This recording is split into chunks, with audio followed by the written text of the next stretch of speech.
Aujourd'hui, je te parle des hommes noirs les plus influents du XXe siècle. Alors, tu penses peut-être tous les connaître parce que tu as sûrement dû voir la miniature, mais non, sois pas si sûr et reste jusqu'à la fin de la vidéo car la dernière personne a un vécu exceptionnel et incroyable et je pense pas que tu sois forcément au courant de son existence. Donc, reste jusqu'à la fin de la vidéo et tu verras, tu ne seras pas déçu. Alors, salut, ici vous êtes sur Nanema, une chaîne qui a pour but de promouvoir et de mettre en avant l'Afrique et plus largement la communauté noire, où qu'elle se trouve à travers le monde.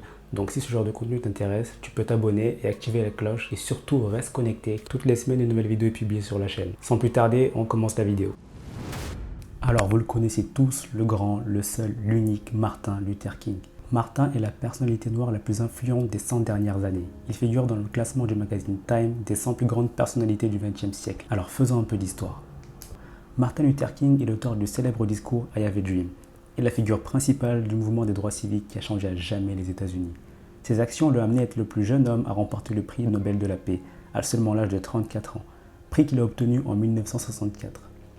Son parcours exceptionnel l'a amené à intégrer un club très fermé, celui des Américains, et à avoir une fête nationale en leur honneur. Il n'en existe que 3 à l'heure actuelle, Christophe Colomb, George Washington et bien sûr Martin Luther King, ce qui peut vous donner une idée de l'impact qu'il a pu avoir. De plus de 700 rues portent le nom de Martin Luther King. Son génie avait été remarqué très tôt. Bien qu'un de ses professeurs lui ait donné un C en expression orale, son père lui n'avait jamais vu un orateur aussi talentueux. Ce parcours incroyable ne s'est pas fait sans mal. En effet, l'autopsie de King a révélé que le stress avait lourdement pesé sur son corps. Bien qu'il soit mort qu'à l'âge de 39 ans, les médecins ont affirmé qu'il avait le cœur d'un homme de 60 ans. So I'm happy tonight. I'm not worried about anything. I'm not fearing any man. Mine eyes have seen the glory of the coming of the Lord.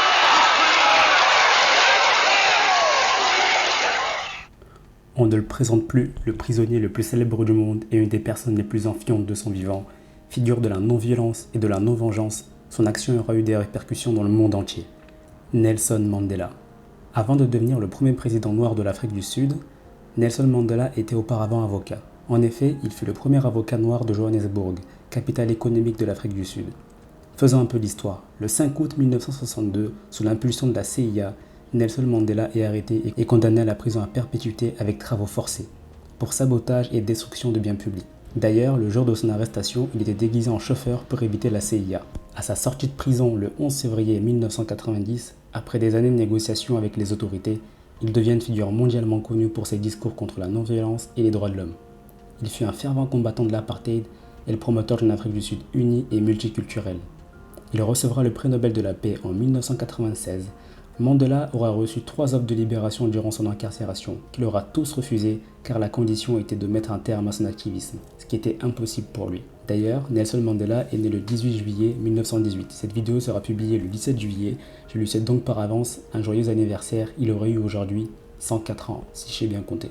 Vole comme un papillon, pique comme une abeille. On ne peut pas faire ce tour des plus grandes personnalités noires du XXe siècle sans passer par Mohamed Ali, le plus grand boxeur de tous les temps. Il a été champion de la catégorie poids lourd à 3 reprises. Il a eu son premier titre à l'âge de 22 ans. Au compteur, 56 victoires et 5 défaites.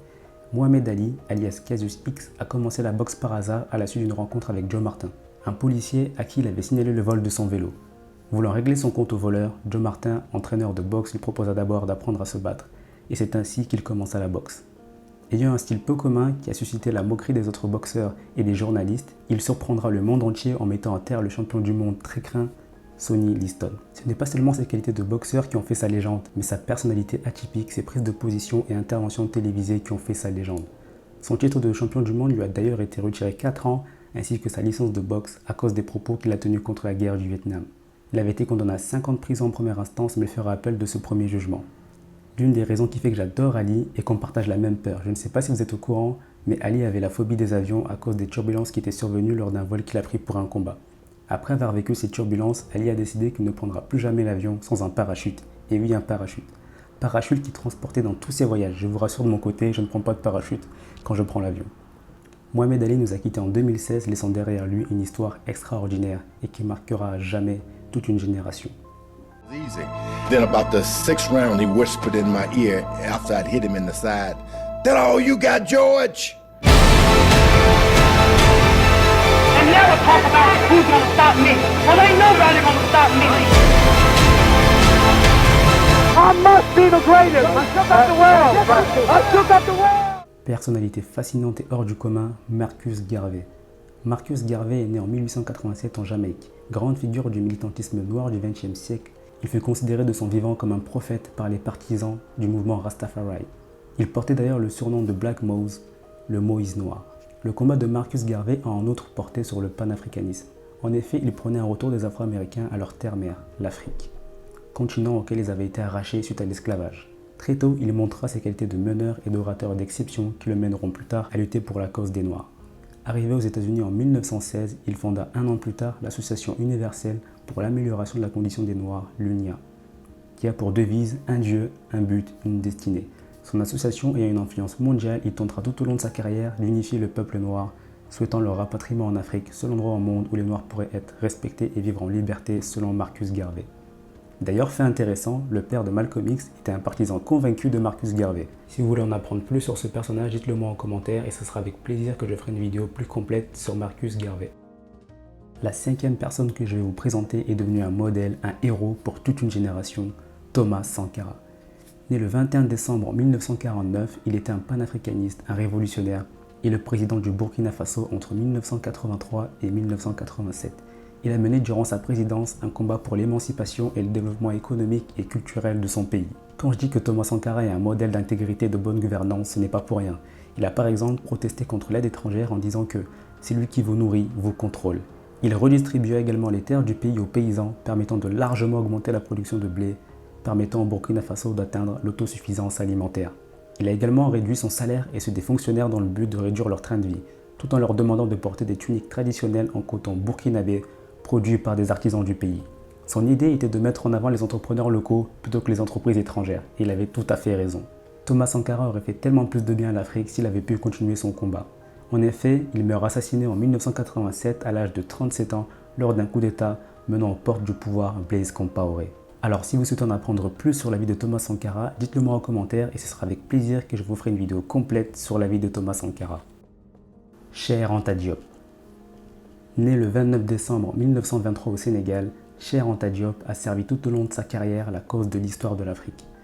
En effet, quand un certain nombre de personnes pensaient que les Africains n'avaient eu aucun apport majeur dans l'histoire, Cheikh Anta Diop a permis grâce à ses travaux de rétablir l'influence incroyable qu'a eu l'Afrique noire dans l'histoire, grâce à son ouvrage Nation nègre et culture, sorti en 1954.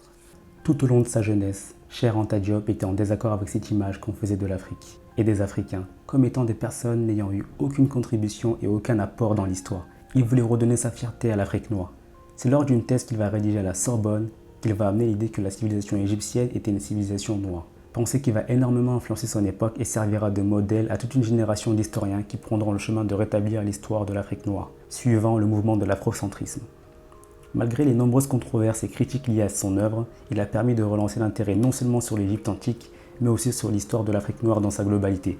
Alors toujours très populaire et étudié à l'heure actuelle, il est vu comme étant l'auteur africain le plus influent du XXe siècle.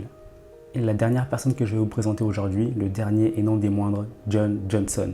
Ce magnat des médias, né en 1918, a créé la plus grande entreprise afro-américaine des États-Unis durant son époque. Il était également le premier homme noir classé dans le classement Forbes des Américains les plus riches. Largement considéré comme l'éditeur noir le plus influent de tous les temps, il a eu un impact monstre sur les Afro-Américains avec son magazine Ebony qui avait pour but de montrer une image positive des Afro-Américains et des Noirs dans la globalité, en mettant en avant leur réussite et succès. Il a été un homme indispensable pour les présidents tels que Kennedy et Bill Clinton, qui l'ont élu plusieurs fois ambassadeur et lui ont d'ailleurs décerné la médaille de la liberté. John Johnson, à travers son histoire, a souhaité nous transmettre un message. Que peu importe d'où nous venons, nous pouvons réussir, nous pouvons réaliser des grandes choses, grâce à une détermination sans faille et un travail acharné. Alors pour en apprendre plus sur ce personnage que j'adore tout particulièrement, je vous invite à aller regarder une vidéo que j'ai faite sur lui, normalement le lien se trouve juste ici. On arrive au terme de la vidéo, j'espère que le contenu vous a plu et que les thématiques que j'aborde sur la chaîne vous plaisent aussi. Donc si c'est le cas, vous pouvez vous abonner, activer la cloche et surtout rester connecté car toutes les semaines je publie une nouvelle vidéo. On se dit à la prochaine, ciao.